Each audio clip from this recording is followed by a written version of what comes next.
Абай мен Шығыс Қазақстан облыстары қалай бөлінетіні белгілі болды. Ақпаратты Экспресс-ка сайтының тілшілері айтты. Өскеменде облыстық мәслихат депутаттары жиналып, облыстарды қалай бөлеміз деді.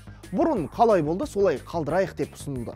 Мақұл деп қалғандар қолдады. Қос облыстың қала аудандары 1997 жылы Семей облысы қосылғанға дейінгі территориялар бойынша бөлінді. Сонымен, облыстарды бөлейік. Абай облысында Семей, Курчатов қалалары, Абай, Аягөз, Ақсуат, Бесқарағай, Барадулиха, Жарма, Көкпекті, Үржар аудандары.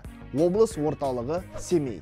Шығыс Қазақстан облысында Өскемен, Риддер қалалары, Глубокая, Зайсан, Катонқарағай, Күршім, Самар, Тарбағатай, Ұлан, Шиманайха және Алтай аудандары қалады. Шығыс Қазақстан облысында өнеркәсіптің 68%, Абайда 32% қалмақ. Шығыс Қазақстан облысы әкімінің бірінші орынбасары Алмасхан Сматлаев солай дейді. Ал жерінің